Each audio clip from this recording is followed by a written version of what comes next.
Arthur strengthening, and now there appears to be a push to the north and northeast. I'm AccuWeather.com meteorologist Bernie Rayno. All right, lots of heavy rain bands already coming in from Wilmington all the way down toward Myrtle Beach. You can see the yellow and red shading. We're going to have flash flooding, and also what you do typically see with hurricanes on the northeastern side of the storm, you do have to also worry about isolated tornadoes, and that's the least of the problems right now. This particular line of damaging storms came through around 3:30 to 4 o'clock, hit a number of towns across the state, as you just saw in that video.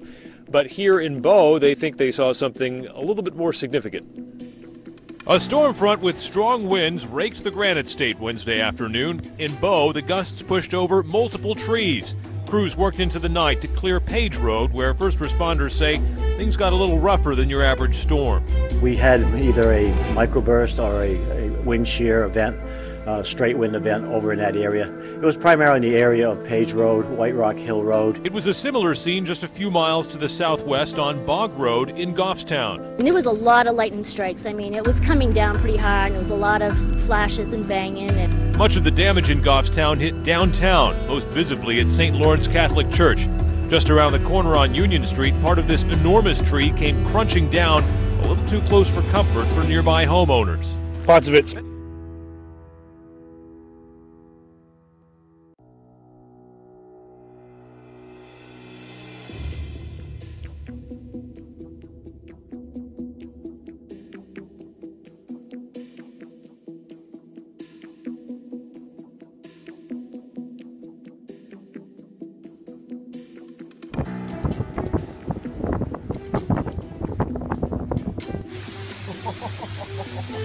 You're not gonna make it, dude. No way. No way.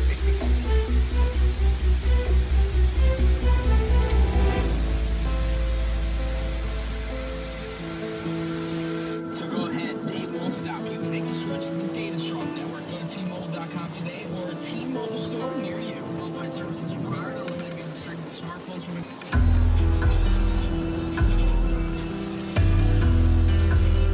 45 million Americans are watching the sky tonight, bracing for that severe weather.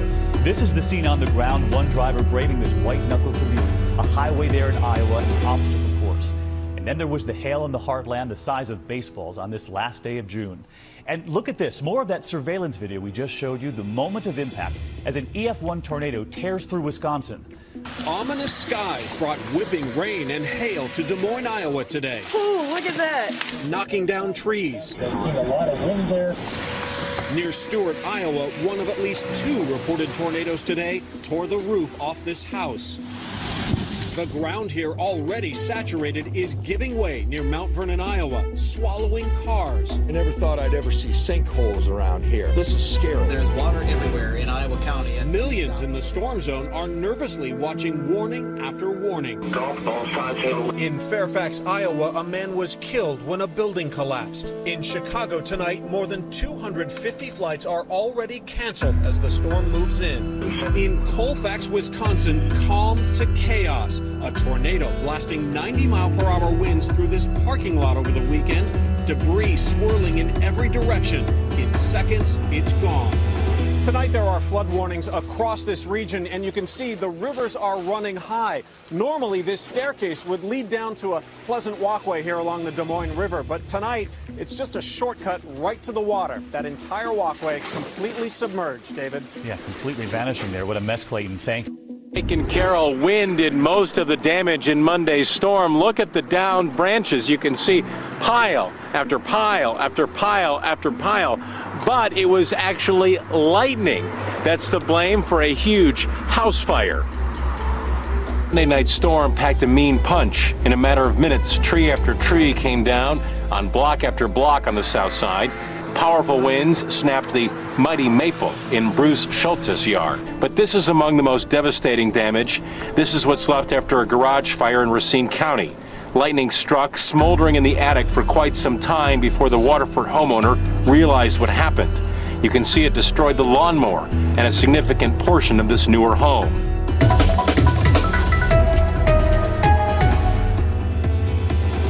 I'm here on South Rumford Road in Rumford, which is currently closed to traffic. That's because this summer storm definitely leaving its mark. You can see some of the damage left behind on the road here behind me. But residents are calling this one of the worst storms that they have ever seen. Several inches of rain falling in less than an hour, washing out roads, taking down trees and power lines, mud just piling up, the water left with really nowhere else to go. When the storm was all over, most of Rumford was left in the dark. Mountain Valley High School was open as a shelter. Luckily, no storm-related injuries associated with this powerful, fast-moving storm here in Rumford. There is still, however, a flash flood warning in effect in several counties here in Maine and a few in New Hampshire until 8 o'clock tonight. But speaking with some people here in town, they say this is going to cost them a lot of money and take a lot of time to clean up. They are not sure how long this road will be closed to through traffic for as they get everything cleaned up. A lot of tree limbs and branches left still here on the roads. We're seeing a lot of utility crews go by. One funnel cloud in western Missouri was caught on camera. Let's get the very latest from ABC's Rena Ninen. A light show overnight, lightning striking Chicago's Willis Tower, torrential rains battering the city, while strong winds took down trees. More than 100,000 people were left without power. Chicago O'Hare Airport shut down for hours. Airlines canceling more than 250 flights Monday night. And tornadoes racked across western Missouri. In Iowa, one person killed in a collapsed building in the town of Fairfax. Oh, look out! Oh my God! Watch here in Cedar Rapids, 80-mile-per-hour winds ripped a tarp over Veterans Memorial Stadium. Oh, look out! Oh my God! It rolled right over that guy. Injuring team staff at Monday night's minor league game.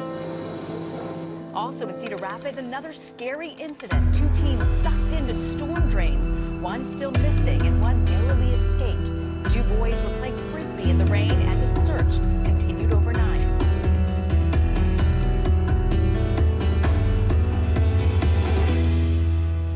Flash flooding moved quickly in Bergen County, stalling out cars and frustrating drivers on Bloomfield Avenue in Clifton. Drivers waded through the knee-deep water, saying they thought the water was shallow enough to make it through.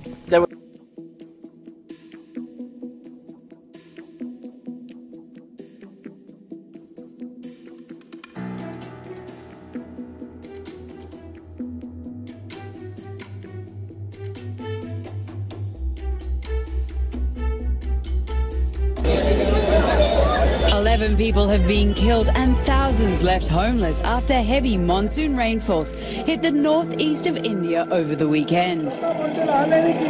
The rains, which started Friday, are caused by the South Asian monsoon that seasonally affects this area. The river Brahmaputra that crosses the Assam region has risen above the danger level, flooding more than 40 villages and forcing thousands of residents out of their homes.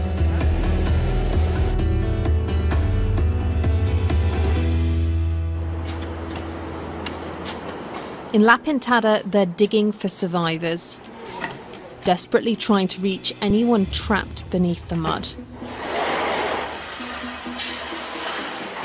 Looking for signs of life among the rubble caused by the deadliest floods in more than a decade.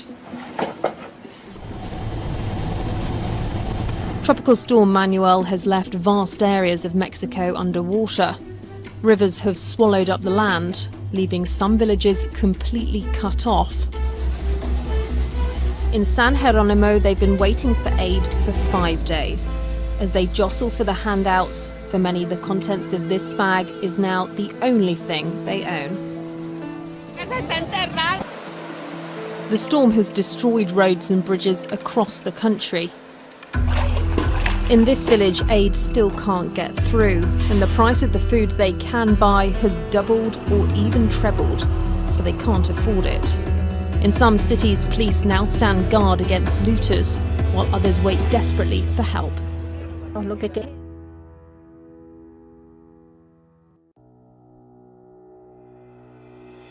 Humans aren't the only victims. As well as livestock lost at farms across Mexico, in Culiacan Zoo, these animals were trapped in their cages as the water rose. Many had to paddle frantically to keep from going under. Some didn't survive.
largest outbreak on record and has the highest number of deaths. So this is unprecedented so far.